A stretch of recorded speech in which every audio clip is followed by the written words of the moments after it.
wamenye Karuvali, wabonye gutabarwa, amaraso wamenye Karuvali, wabonye ubutsinzi, amaraso wamenye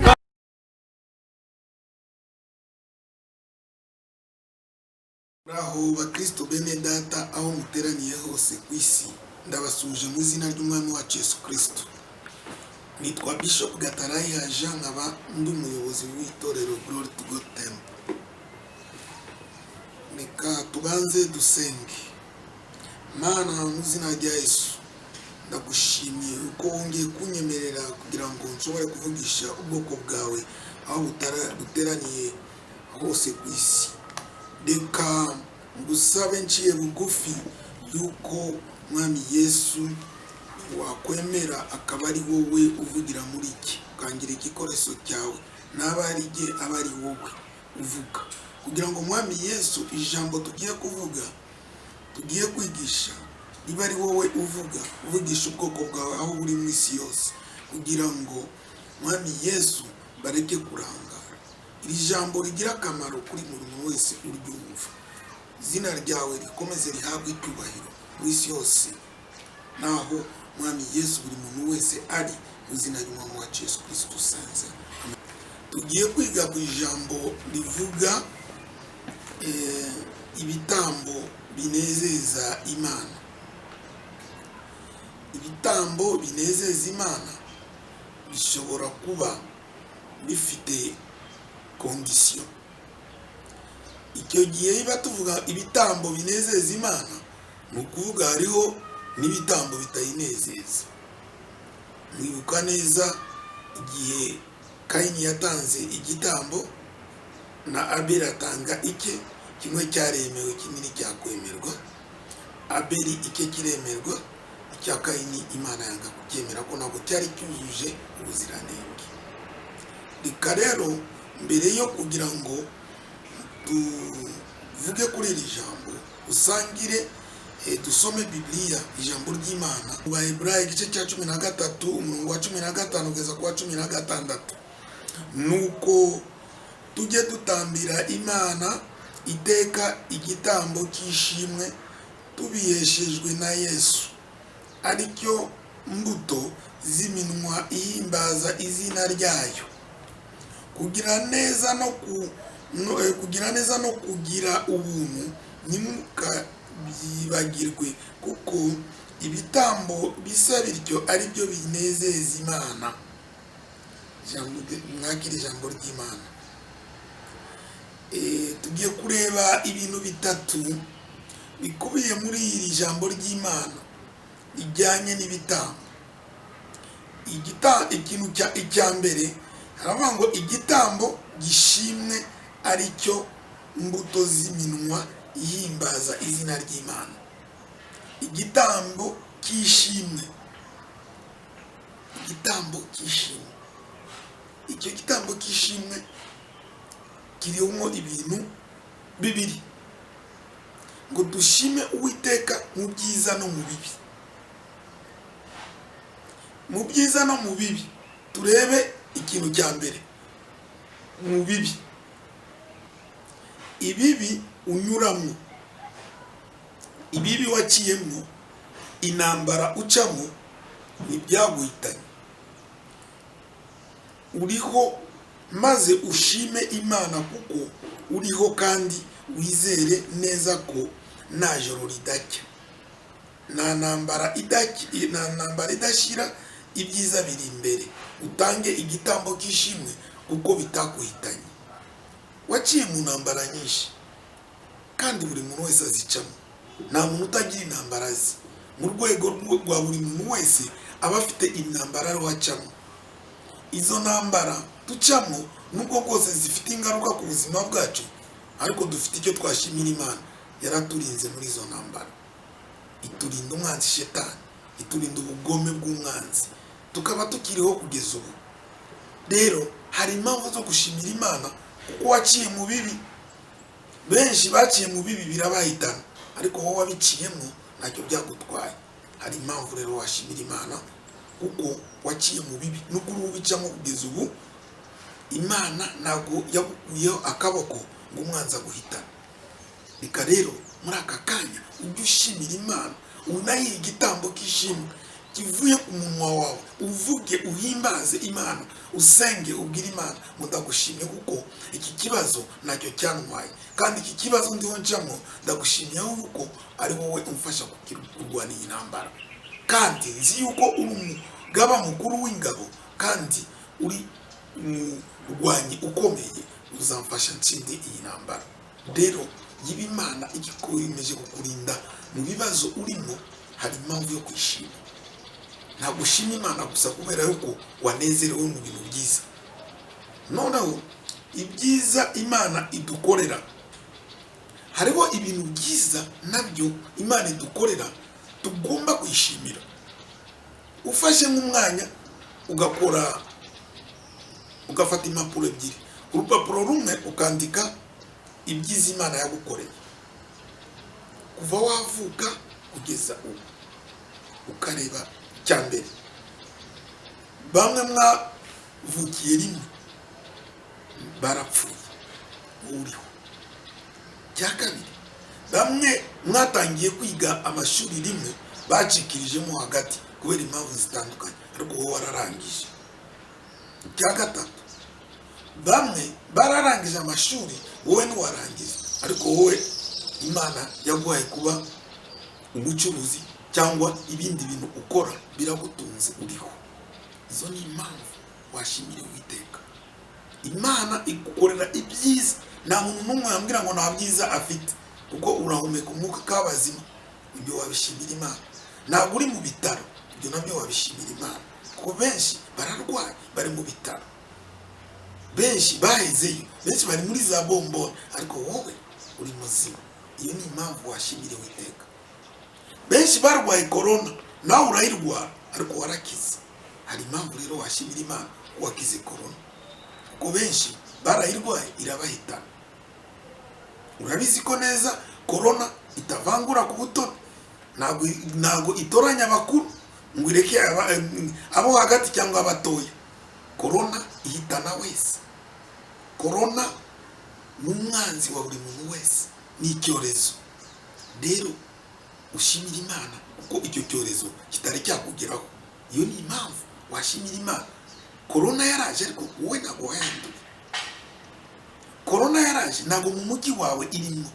Korona yaraje ntabwo yishe abantu benshi nk'uko yishe mu bihugu bitandukanye.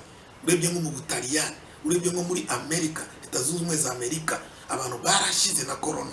Irica imbaga y'abantu, abantu basaga 100,000 muri Amerika, abantu basaga 30,000 mu Butaliyani, mu Bushinwa ntiwavuga. Ibihugu by'ibihangange byose byaribasiwe na korona. Ariko twebwe, nawe uri muri Amerika, nawe uri mu Butaliyani, nawe uri mu Bushinwa, aho icyorezo cyaciye ibintu, hariho abataranduye, hariho n'abanduye barakira. Iyo ni impamvu washimira Uwiteka. Hariho n'ibindi bintu byose by'ibiza, indwara zitandukanye ziza zigahita nizikugereho. Ibyo byose ni ibyo washimira Imana. Hari impamvu rero wakora urutonde rw'ibintu wajya uhora ushimiraho Imana. Iyo udashima Imana nta gitambo ubutanga, kuko Imana ishaka igitambo cy'ishimwe kandi rivuye ku minwa yacu. Icyo gitambo ntabwo gihenze, ni igitambo cya gratitude, kugira ngo umenye yuko Imana ifite uruhare mu byawe.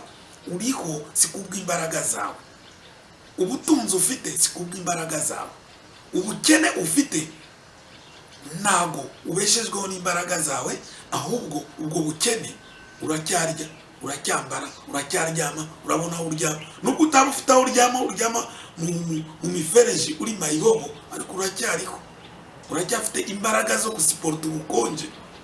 Ibyo byose wabishimira Imana. Hari impamvu rero twashimira Uwiteka. Muri byose dushimira Uwiteka, ugakora urutonde rw'ibibi byagiye bikubaho. Ushobora guhura n'intambara ariko wibuke ko hari igihe wabonye uwukurera ukivuka, ntabwo wari ufite ishusho, wari wambaye ubusa, uri agahinja. Washimira Imana ko yaguhaye umubyeyi akakurera, akakuvana mu rwego akakugeza mu rundi, aho ushobora kuvuga, aho ushobora kugenda, aho ushobora guhitamo ibibi n'ibyiza. N'Imana yakurinze muri ibyo bihe. Ibyo bintu washimira Uwiteka. iyo rero ushimiye Uwiteka kiba ari igitambo. Kimwe mu bitambo binezeza Uwiteka ni iryo shimwe ryawe ryo kumenya ko mu bibi no mu byiza ugomba kwishimira. Ikintu cya kabiri dushobora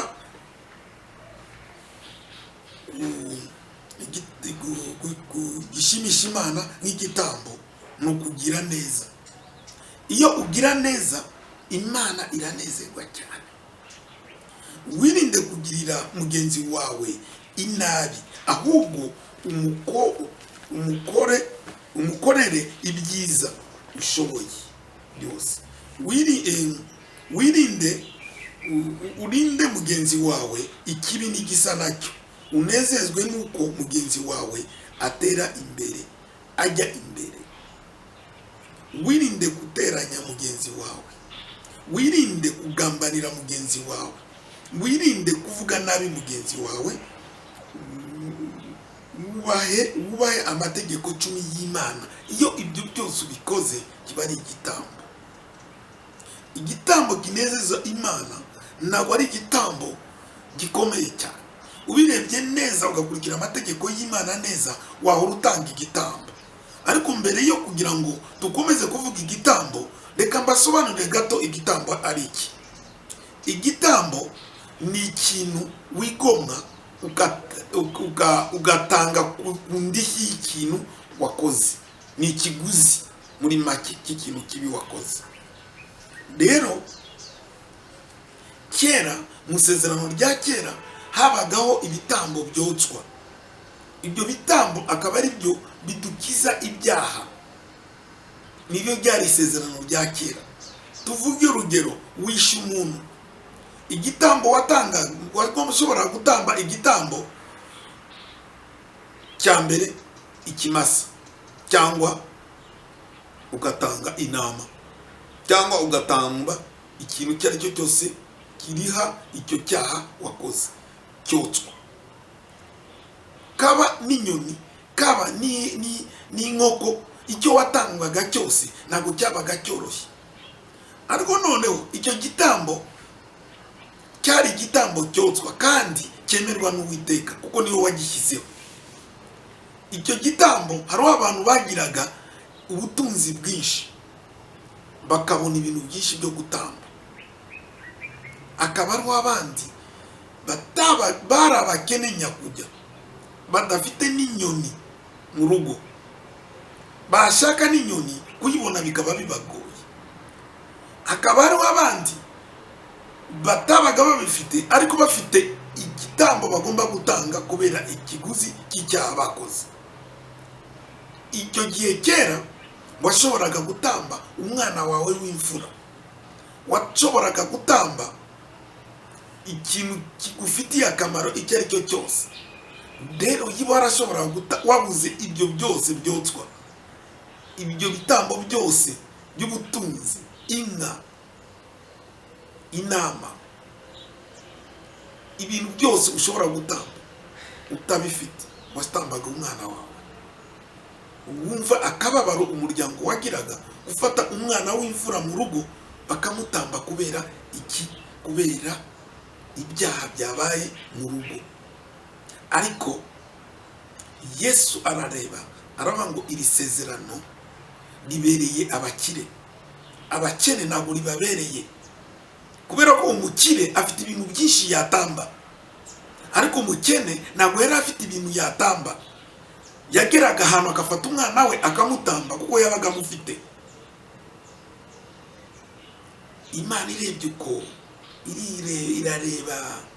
ireba mu kuntu urugero rwo gutamba umuntu.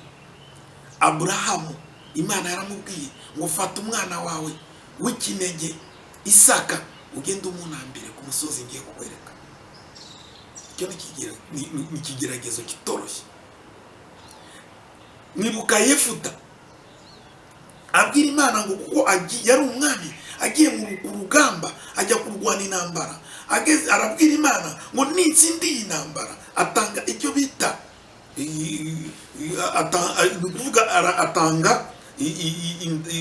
arahiga. Aravuga ngo nitsinda urugamba nagaruka mu rugo rwanjye natsinze, ikizanunguka imbere cyose nzakigutambira. Hagiye kuba hatunguka umwana we w'umukobwa w'ikinege. Byari bibabaje, byabaye ngombwa ko ahigura umuhigo uwo mwana w'ikinege amutambira Uwiteka. Aburahamu, Imana irebye umutima we, ibona umwana w'isezerano yamuhaye, ibona umwana yamuhaye mu busaza, yamubwira ngo genda umutambe. Agiye kuyitamba, Imana ireba umutima wa Aburahamu, avuga ngo ntacyo yanyima, ndabibonye, imuha inama kugira ngo nagire niyica umwana we. Byumvikane neza ko igitambo cyari kigoye mu isezerano rya kera, ariko icyo gitambo waragitambaga icyaha kigakira. Rero ibitambo Imana imaze kubibona, ibona bigoye, iravuga ngo reka nzane isezerano rishya. Isezerano rireshyeshya abakire, rireshyeshya n'abakene bakaba bamwe. Iyo uciye bugufi ukubaha amategeko y'Imana, ukemera ko Yesu yagupfiriye ku musaraba, agucungura, kugira ngo acungure ibyaha byawe, akurihire ibyaha byawe, abe igitambo ku byaha byawe, ntabwo wajya ureka kuvuga Yesu buri munsi, kubera ko Yesu ni ubutunzi ufite, ni ubutunzi.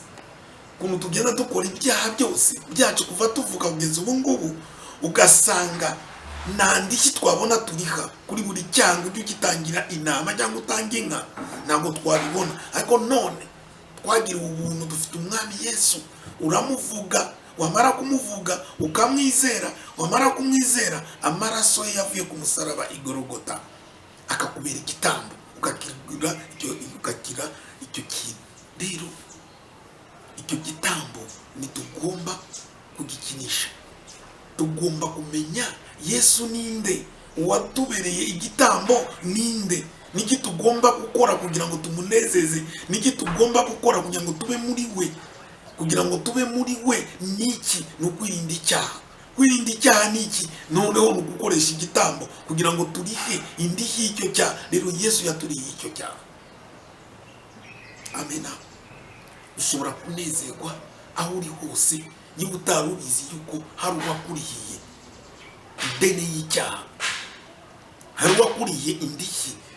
Nta tungo na rimwe ufite watangaho igitambo, ariko none ntabwo uzatamba umwana wawe, ntabwo uzatamba umwana wawe cyangwa abana bawe kubera icyaha wakoze, kuko Yesu arahari.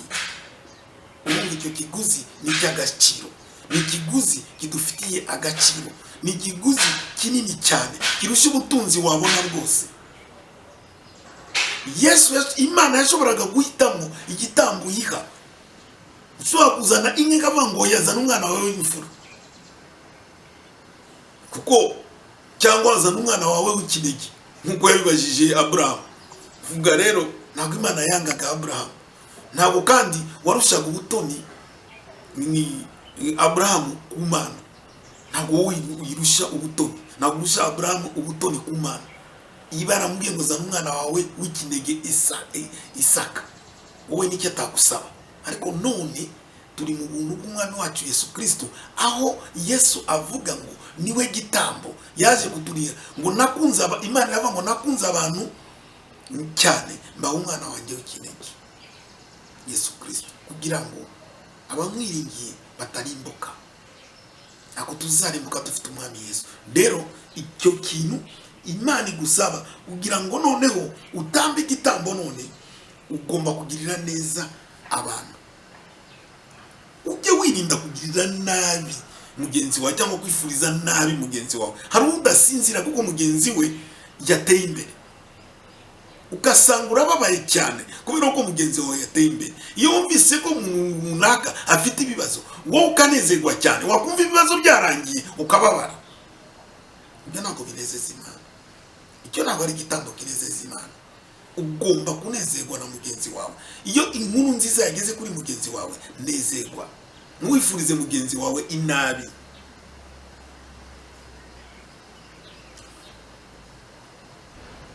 Ugomba gukora ikintu kirinda mugenzi wawe ikibi n'igisa nacyo. Iyo ubikoze uko, uba unezeje Imana, uba uri gukora ineza.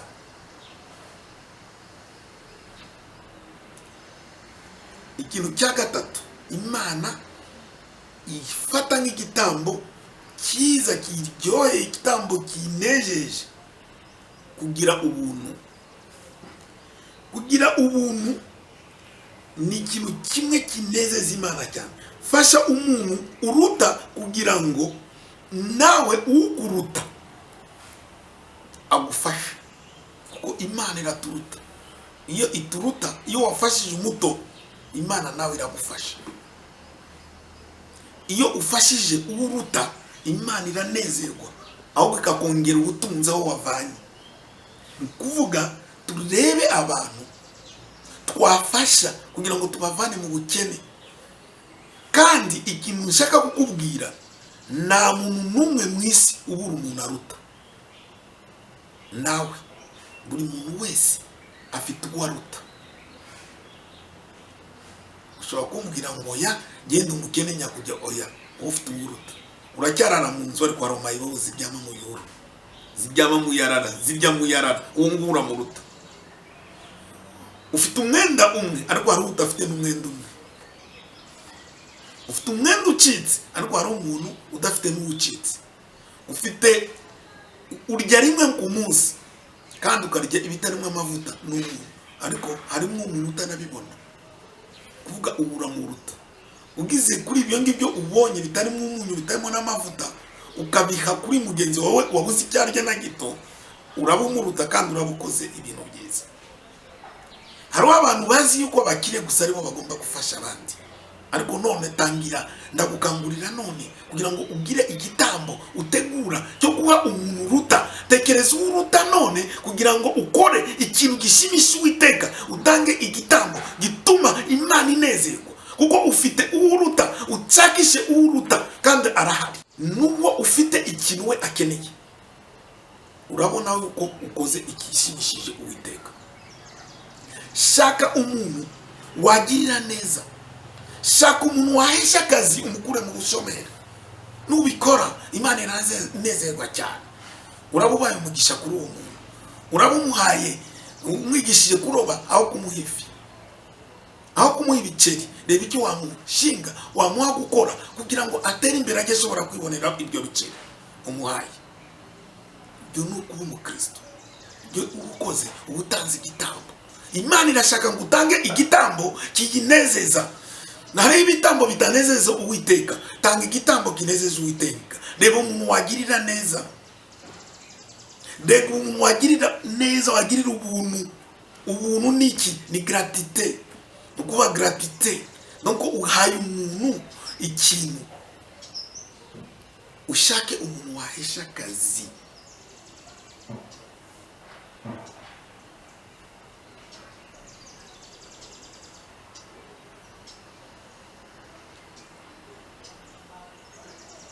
Amena.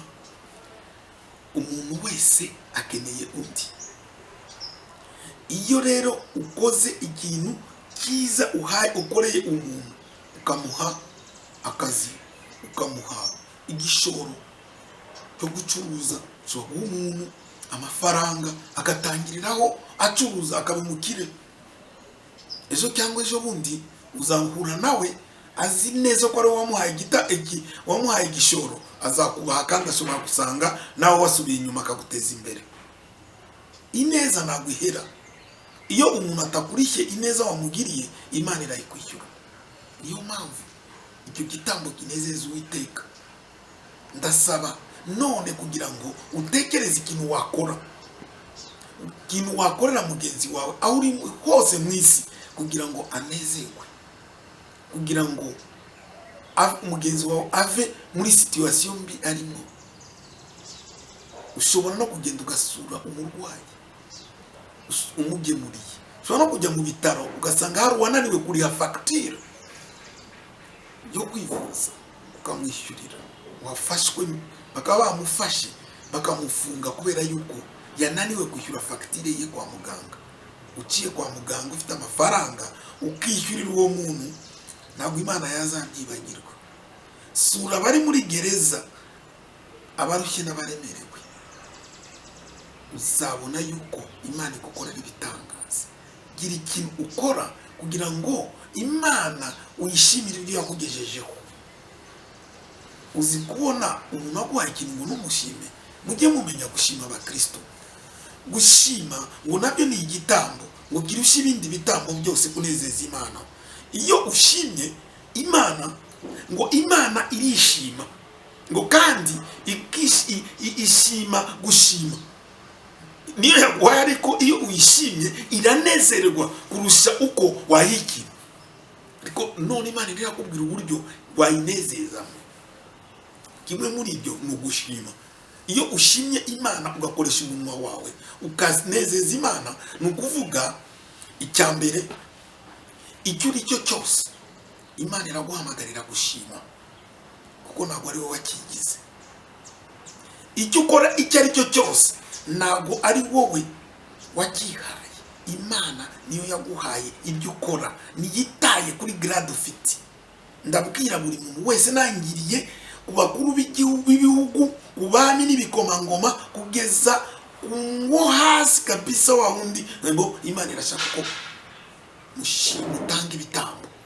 Utanga igitambo Uwiteka, kuko yakugize umwami, kuko yakugize perezida, kuko yakugize ministre, kuko yakugize iki. Hari icyo ugomba gukora kugira ngo unezeze Imana.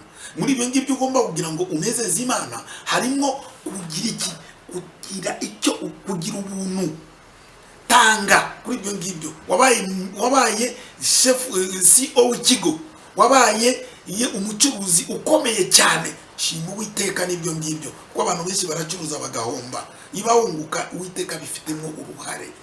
Shima Uwiteka ukoresheje ubwenge ufite, wigisha abantu ukabigisha neza, kuko ubwo bwenge benshi barabubuze.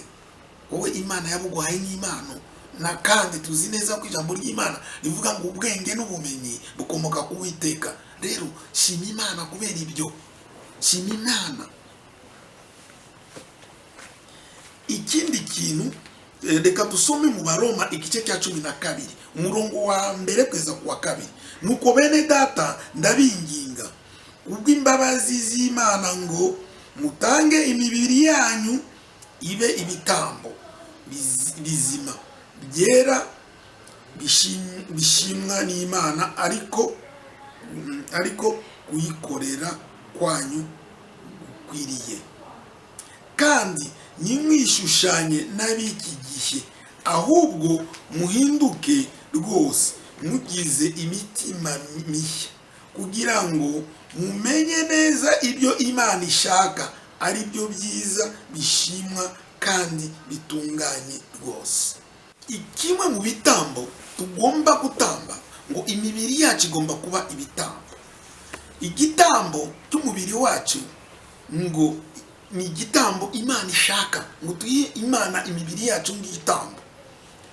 Igitambo w'imibiri yacu nk'igitambo tugomba gukorera Uwiteka, gukora umurimo w'Imana, gukora ibintu byiza dukora. Iyo rero imibiri yacu tuyigize kugira ngo ibe igitambo, nuko tuyipakiramo ibintu bizima. Ubushize twize ku bintu bijyanye n'intambara zo mu mwuka, twasanze abantu bafite imyumvire itandukanye. Ugasanga umuntu agereranywa na computer, ibyo bita unité centrale ya computer. Computer uyibikamo ibintu byinshi cyane. Rero ubwonko bwacu n'imitima yacu ni nka computer, ibitse ibintu byinshi cyane. Ariko ibyo bintu byose tubitsemo, niko tugenda tubitekereza mu mitima yacu, bibitse mu bwonko bwacu, biraza bikajya mu mitima yacu. Ugasanga turatekereza ibintu twarimo tukiri abana. Uri umwana w'uruhinja, uri muri primaire, ukibuka umwarimu wo gukubisa urushyi ijoro ryose, ukarara urota uvuga utekereza kuri uwo muntu wakugiriye nabi. Hashize imyaka nka 20. Umuntu wakugiriye nabi ujya wibuka ko ari umwanzi Shetani wamugiyemo, amugira igikoresho kugira ngo akugirire nabi. Rero aho kugira ngo umutekerereze inabi cyangwa umwifurize inabi cyangwa ukomeze ubitekerezaho bikumarira umwanya, wakagombye ahubwo gutekereza uburyo wamubabarira. ukabipakurura, ukavidura ibyo bintu bidafite umumaro muri wowe. Wamara kubimara muri wowe, ukapakiramo ijambo ry'Imana, ugapakiramo ibifite umumaro. Warangiza, iyo umaze kugera bavuga ngo rwose ngo mugize imitima mishya, ngo ahubwo muhinduke rwose mugize imitima mishya, kugira ngo mumenye neza ibyo Imana ishaka. Umutima wawe waba igitambo cy'Uwiteka. Wowe wenyine uri igitambo cy'Uwiteka, ariko umutima wawe ibyo upakiye mu ndani, Imana iravuga ngo ubihindure, ubigire bishya. Kugira ngo ugire ikintu gishya, ukuraho icyashaje, ukuraho ibya kera, ushyiremo ibishya mu mutima wawe. Uvidure umutima wawe, ukuremo ubugome, ukuremo yuko hari umubyeyi waguhemukiye, ukuremo hari umuntu wakuciye umuntu, ukure mu mutima wawe uko hari umuntu wagize ikibi. Byose ubimubabarire, kuko kubipakira mu mutima wawe ntacyo biri bikumarira, ahubwo ngo birakuremerera ku busa. Biratwara umwanya wakagombye gushyiramo ibyiza wagiriwe. Tekereza ibyiza wagiriwe, aba ari byo ushyira number 1 ku rutonde rw'ibyo utekereza. Umutima wawe utekereze ibintu byiza, umutima wawe utekereze kubabarira, aho kuvuga ngo ntabwo nzamubabarira niyo yagira gute. Utamubabariye, Imana izamubabarira, ariko wowe uzasigara uri imbata yo kutababarira. Kuko ijambo ry'Imana rivuga ngo tubabarire ibicumuro byacu nkuko tubabarira ababidukorera. Rero utababariye mugenzi wawe igicumuro yagukoreye cyangwa ibicumuro yagukoreye, ntabwo uzababarirwa ibyawe. Ikindi twibuke yuko kubabarira ari inshuro 70, inshuro 70, arizo 490. Waba warigeze kubabarira mugenzi wawe waguhemukiye, watandukanye nawe utakivugisha, waba waramubabariye inshuro 490, iba atari byo isubireho, ni wowe ufite icyaha, ugenda aho gumusaba imbabazi, kuko ntabwo wamubabariye, ntabwo wakoze ibyo Imana ishaka. Kimwe mu gitambo watanga nuko wajya ubabarira, nuko wakwibagirwa abaguhemukiye, kuko abaguhemukiye ni benshi, kuko bari muri iyi si. Umwanzi Shetani arakora, ubwo umwanzi Shetani ari wakora, akoresha abantu batahaye Imana umwanya wa mbere mu buzima bwabo, bakora ibintu byangwa n'Uwiteka, bagakorera umwanzi Shetani. Barangiza gukorera umwanzi Shetani, akagirira abantu benshi bararimbutse kubera umwanzi Shetani akorera mu babo, mu bagenzi babo, mu nshuti zabo, mu bakorege bo mu kazi, mu bakorege bo mu ishuri, mu bantu bose tubana, mu baturanyi. Ugasanga amashyari, ibyo byose ni umwanzi Shetani ubitera. Iyo rero uwo muntu yatewe, wowe ufite inshingano zo kumusengera kugira ngo umwanzi Shetani amuvemo, kugira ngo akureke nawe. Utari wasengera umwanzi wawe ntabwo azakureka. Musengere kugira ngo umwanzi Shetani amuvemo, narangiza atekereza iby'Imana, azaza gusaba imbabazi. Natagusaba imbabazi, ibyo ari byo byose ntabwo azaba akibidanje kuri wowe, kuko umwanzi Shetani azaba yamuvuyemo wamukoreshaga. Yesu arashaka kugira ngo uhindure imyumvire yawe, uhindure imitekerereze yawe. Ijambo ry'Imana ndavuga ngo tuhindure imyumvire yacu, ngo n'imitekerereze yacu, kugira ngo tukore iby'Imana ishaka. Imana icyo ishaka muri wowe nicyo kiri mu mutima wawe. None isuzume, uratekereza ibiki? Ibyo urutekereza bishobora kuba ari ukugambanira mugenzi wawe, bishobora kuba ari ugusambanya mugenzi wawe, bishobora kuba ari ukwiba, bishobora kuba ari ukwica, bishobora kuba ari ibyo. Bikuremo none mu mutima wawe. Shaka ibindi bizima byajyamo, ahubwo urukundo utekereze uwo wajya gufasha, uwo wajya guteza imbere. None utekereze uwo wagirira neza, utekereze uwo wasengera, utekereze uwo wasura urwaye mu bitaro, utekereze umwanya wawe urumara. Kuko statisitiki yerekana yuko abantu ngo baba bafite imyumvire ku ijana, ngo 92% y'imyumvire n'imitekerereze ibyo utekereza ni bibi, ariko 8% ni byiza. Wafashe umwanya ukabanza uwo 8% akaba ari umwanya wawe, ukatekereza ibyanone n'ibyezo biguteza imbere, aho gutekereza ibibi, aho gutekereza ibyakubayeho bibi. Tekereza ibyakubayeho byiza, nurangiza utekereze ibyo wakora biguteza imbere none n'umuryango wawe ibyateza igihugu cyawe imbere, ibyazana amahoro mu gihugu cyawe, ibyaha amahoro bagenzi bawe n'abaturanyi bawe, ibyaha amahoro abakristo bagenzi bawe, ibyatuma isi itungana. Utekereze uburyo wasengera korona ngo ishire, ufata umwanya usengere korona ishire mu bihugu, ireke guhitana imbaga y'abantu. Utekereze uburyo wasengera igihugu cyawe kugira ngo korona ntizagire ingaruka muri icyo gihugu na bagenzi bawe n'abaturanyi bawe. Ufata umwanya usenge umundemure kugira ngo uwo mwanya ugirire akamaro abantu benshi. Ariko nugira umwanya wo gusengera ngo umuntu runaka apfe, kugira ngo igihugu kibemwo akaduruvayo, kibemwo intambara, kibemwo amarorerwa, kibemwo ibintu bugizi bwa nabi, wicana wiba ukora ibintu bibi, ntabwo Imana inezewe na gato.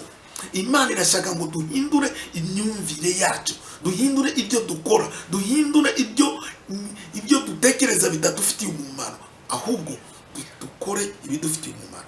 Niba none utekereza ibigufitiye umumaro, icyo gihe wahisemo neza muri database, muri computer yawe, muri servo yawe, mu bwenge bwawe, wahisemo ibintu byiza uzana ku mutima wawe, kuko wavituye ibibi.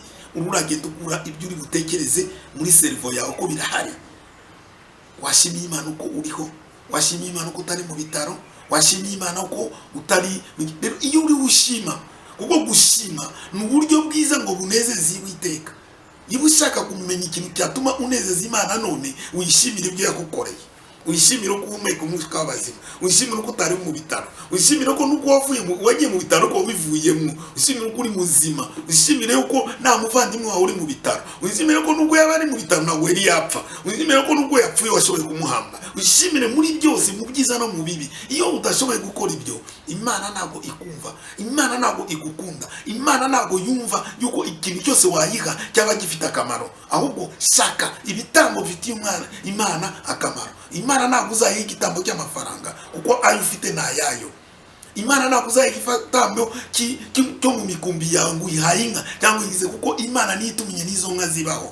Imana iyo ikintu cyose uzayiha, wowe hindura umutima wawe, hindura umutima wawe, uviduremo ibintu bibi birimo, bizanezeza Imana, bizanezeza Imana. Kandi Imana ninezerwa uzabibona yuko nayo yanezewe, kuko ngo ikintu kinezeza Imana ngo nuko ibona nawe wanezerewe. Gushima nicyo kintu kimwe gikomeye Imana ikunda, kandi icyo kintu kigatuma Imana inezerwa cyane. Imana rero iyo imaze kunezerwa cyane, ikubera iki?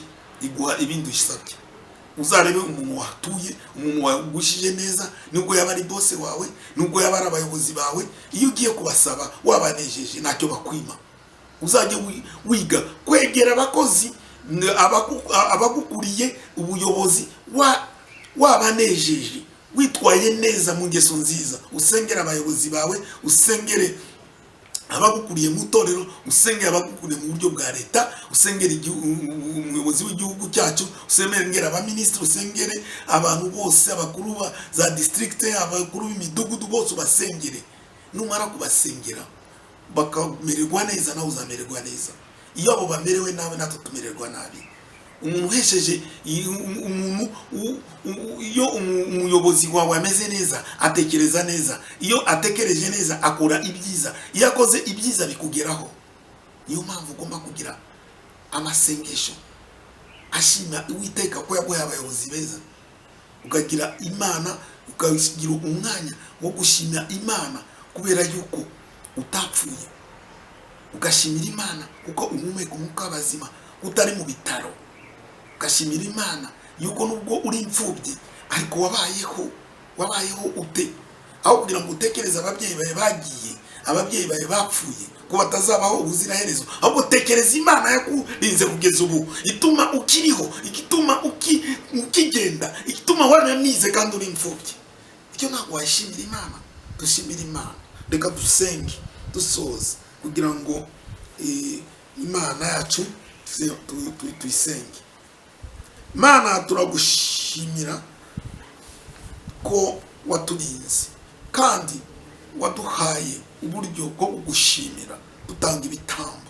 Reka igitambo tuguhaye muri aka kanya ucyakire n'igitambo gihumura neza. Reka imbaraga z'Umwuka Wera zigenderere buri muntu wese wumvise iri jambo, kugira ngo aryumve rimukoreho, kugira ngo niribe mpfabusa, ahubwo Mwami Yesu buri muntu wese atekereze kuguha igitambo none gitandukanye, igitambo akurikije urwego arimwo, areba uwo aruta kugira ngo amuteze imbere, kugira ngo nawe mwami Yesu igihe nyacyo wowe uturuta uduhe kuzamuka no gutera mu intambwe mu byo dukora byose. Umutekano igihugu cyacu, ukirinde sida, ukirinde corona, ukirinde mwami Yesu na Ebola, ukirinde ikintu cyose gishobora guhotera ubwoko bwawe. Tudinde icyorezo cy'umwanzi shetani, kubera yuko icyo cyorezo ni kirimbura gikoreshwa n'umwanzi shetani kugira ngo amateraniro nakorwe, kugira ngo abantu nibaterana mwami Yesu corona nikomeza kusakara ntago itorero rizakingura imiryango. Ahubwo mwami Yesu muri aka kanya ndasaba ngo igihugu cyacu n'ibihugu byose mw'isi yose ubikize iki cyorezo, kugira ngo amateraniro yongere abe, kugira ngo tukuramye tuguhimbaze, kugira ngo tugushime, kugira ngo tubone umwanya wo koza umwanzi shetani isoni, kuko uri Imana ishobora byose. Abantu baratinya, abantu barifungiranye mu nzu, kandi ijambo ry'Imana riravuga ngo kugira ubwoba ngo ni kimwe mu bigaragaza kuba watewe n'umwanzi shetani. Rero iki cyorezo cy'umwanzi shetani, iki cyorezo yateye mu gihugu cya Amerika, ndagusaba ngo mwami Yesu ubatabare kugira ngo bakire iki cyorezo, kugira ngo mwami Yesu kireke gusakara. Ndagusaba mwami Yesu kugira ngo ukize abataliyani, ukize mwami Yesu abafaransa, ukize ibihugu byose by'Ubudaya biriya bikomeye cyose n'Ubushinwa byashakajwe n'iyi ndwara ya corona. Reka mungere w'amahanga igihugu cyacu dukomeze tugushimire yuko nubwo kose hapfuye abantu babiri, turagushimira mwami Yesu kuko waraturinze. Igihugu kiratekanye, ibintu biro biragenda bisubira mu buryo, imirimo iragenda itangira. Reka mungere w'amahanga twongere tugushimire yuko mu Rwanda waturinze. Reka mungere w'amahanga ko waturinze mu Rwanda, bimere hose mu isi yose nabo babone ukuboko kwawe gukomeye, kuko uri Imana ishobora byose. Senga no kwacu gushyira mu bikorwa n'ukwawe, mu izina ry'Umwami wacu Yesu Kristo senze, amen.